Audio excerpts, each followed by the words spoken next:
Team ആറ്റ്കമിന്റെ മറ്റൊരു capsule സീരീസിലേക്ക് എല്ലാവർക്കും സ്വാഗതം. നമ്മൾ ഡിസ്കസ് ചെയ്യുന്നത് സബ്ഷെൽ ഇലക്ട്രോണിക് കോൺഫിഗറേഷനുമായി ബന്ധപ്പെട്ട് SSCയിൽ ചോദിച്ച ഒരു കോൺസെപ്റ്റ് ആണ്.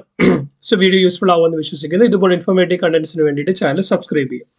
ഫോർ എക്സാമ്പിൾ, നമ്മൾ ഇലക്ട്രോൺസ് ഫില്ല് ചെയ്യുമ്പോൾ നമുക്ക് ഷെൽ വൈസ് എഴുതാം, അതുപോലെ തന്നെ സബ് ഷെൽ വൈസ് എഴുതാം. For example S subshell, P subshell, D subshell, F subshell, അങ്ങനെ 4 ഡിഫറെന്റ് ടൈപ്സ് ഓഫ് സബ്ഷെല്ലുകളാണ് നമുക്കുള്ളത്.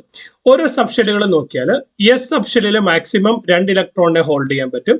P സബ്ഷെല്ലിനകത്ത് മാക്സിമം 6 ഇലക്ട്രോണിനെ ഹോൾഡ് ചെയ്യാൻ പറ്റും. D സബ്ഷെല്ലിനകത്ത് 10 ഇലക്ട്രോണിനെ ഹോൾഡ് ചെയ്യാൻ പറ്റും. F സബ്ഷെല്ലിനകത്ത് 14 ഇലക്ട്രോണിനെ ഹോൾഡ് ചെയ്യാനായിട്ട് പറ്റും. ഒരു സബ്ഷെൽ ഫിൽ ആയതിനു ശേഷമാണ് മറ്റൊരു സബ്ഷെല്ലിലേക്ക് ഇലക്ട്രോൺ ഫിൽ ആവുക. സോ ഇലക്ട്രോൺ ഫിൽ ചെയ്യുന്ന ഓർഡർ എന്ന് പറയുന്നത് 1s, then 2s, then 2p, then 3s, then 3p, 3p കഴിഞ്ഞാൽ 4s, 4s കഴിഞ്ഞാൽ 3d, 3d കഴിഞ്ഞാൽ 4p. സോ ഈ ഒരു പർട്ടിക്കുലർ സീക്വൻസ് ഓർത്ത് വെച്ചാൽ നമുക്ക് ഏത് സബ്ഷെൽ കോൺഫിഗറേഷൻ വേണമെങ്കിലും എഴുതാനായിട്ട് സാധിക്കും.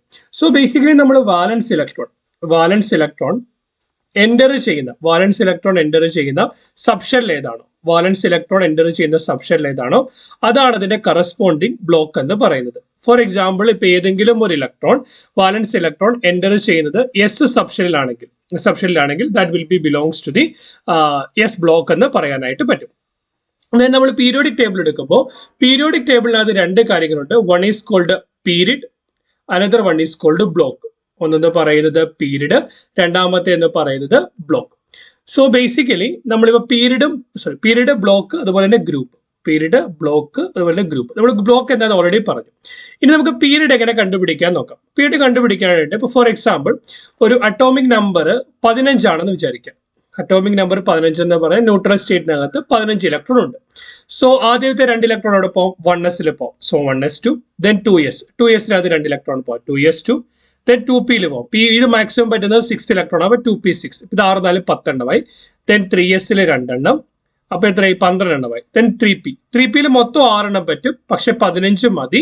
സോ 15 മതി, ഓൾറെഡി 12 വന്നു, ബാക്കി 3 എണ്ണം കൂടി. സോ വാലൻസ് ഇലക്ട്രോൺ എവിടെ എൻ്റർ ചെയ്തു? വാലൻസ് ഇലക്ട്രോൺ എന്ന് പറയുന്നത് P സബ്ഷെൽ, 3p സബ്ഷെല്ലിലാണ് എൻ്റർ ചെയ്തിരിക്കുന്നത്. സോ അതെന്ന് പറയുന്നത് ഏതായിരിക്കും? P ബ്ലോക്ക് ആയിരിക്കും. ദെൻ ഇതിന്റെ പീരിയഡ് എങ്ങനെ കണ്ടുപിടിക്കാം? ഇതിന്റെ പീരിയഡ് കണ്ടുപിടിക്കാനായിട്ട് അതിന്റെ ലാസ്റ്റ് ഇലക്ട്രോൺ എൻ്റർ ചെയ്ത ഷെൽ നമ്പർ എത്രയാണെന്ന് നോക്കാം. ലാസ്റ്റ് ഇലക്ട്രോൺ എൻ്റർ ചെയ്ത ഷെൽ നമ്പർ അല്ലെങ്കിൽ ഹയസ്റ്റ് ഷെൽ നമ്പർ വാല്യൂ എത്രയാണെന്ന് നോക്കാം. സോ ഇവിടെ നമ്മൾ നോക്കുമ്പോൾ ഇവിടെ നമുക്ക് ഇവിടെ ഏറ്റവും ഹയസ്റ്റ് ആയിട്ട് വന്നിരിക്കുന്ന ഷെൽ വാല്യൂ എന്ന് പറയുന്നത് 3 ആണ്. അപ്പൊ 3 ആയതുകൊണ്ട് ഇതിന്റെ പീരിയഡ് എന്ന് പറയുന്നത് തേർഡ് പീരീഡിലായിരിക്കും, 3ാമത്തെ പീരീഡിൽ ആയിരിക്കും. ഓക്കെ, ഇനി ഗ്രൂപ്പ് നമ്പർ കണ്ടുപിടിക്കാനായിട്ട് സോ എങ്ങനെ കണ്ടുപിടിക്കുക? ഇപ്പോൾ ഒരു S ബ്ലോക്കിലുള്ള എലമെന്റ് ആണ് എങ്കിൽ അതിന്റെ ഗ്രൂപ്പ് നമ്പർ എന്ന് പറയുന്നത് വാലൻസ് ഷെല്ലിൽ എത്രത്തോളം, അതായത് ലാസ്റ്റ് ഷെല്ലിൽ എത്രത്തോളം ഇലക്ട്രോൺ ഉണ്ടോ ആ ഇലക്ട്രോണിന്റെ എണ്ണമാണ് ഗ്രൂപ്പ് നമ്പർ എന്ന് പറയുന്നത്.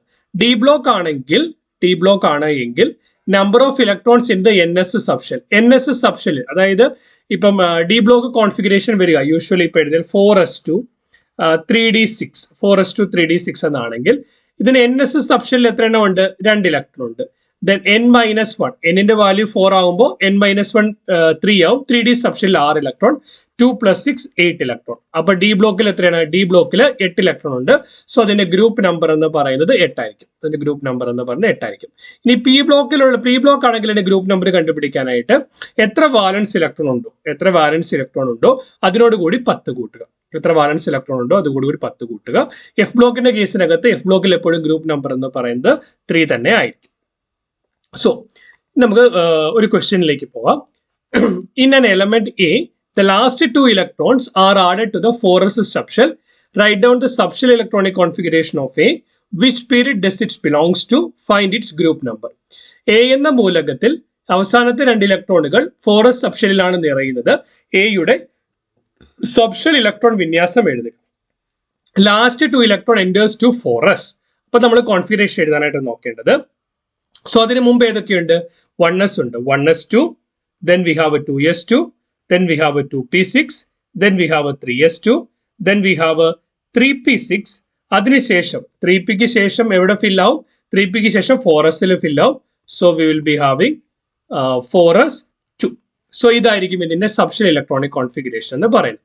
Which period does it belongs to? ഇത് ഏത് പീരീഡാണ് ബിലോങ് ചെയ്യുന്നത്? സോ ഇതിനകത്ത് ഹയസ്റ്റ് ഷെൽ നമ്പർ വാല്യൂ നോക്കുക. ഹയസ്റ്റ് ഷെൽ നമ്പർ വാല്യൂ എന്ന് പറയുന്നത് 4 ആണ്. അപ്പം ഇതിന്റെ പീരീഡ് എന്ന് പറയുന്നത് 4 ആയിരിക്കും. പീരീഡ് എന്ന് പറയുന്നത് 4 ആയിരിക്കും. ഇനി ഗ്രൂപ്പ് നമ്പർ കണ്ടുപിടിക്കണം. ഗ്രൂപ്പ് നമ്പർ കണ്ടുപിടിക്കാൻ ഇതൊരു എസ് ബ്ലോക്ക് എലമെന്റ് ആണ്. ഇതൊരു എസ് ബ്ലോക്ക് എലമെന്റ് ആണ്. എസ് ബ്ലോക്ക് എലമെന്റിന്റെ ഗ്രൂപ്പ് എങ്ങനെ കണ്ടുപിടിക്കാം? Group equal to number of valence electron. എന്നിട്ട് വാലൻസ് ഷെൽ ഏതാ? വാലൻസ് ഷെൽ എന്ന് പറയുന്നത് ഫോർത്ത് ഷെല്ലാണ്. ഫോർത്ത് ഷെൽ എത്ര ഇലക്ട്രോൺ ഉണ്ട്? 2 ഇലക്ട്രോൺ ഉണ്ട്.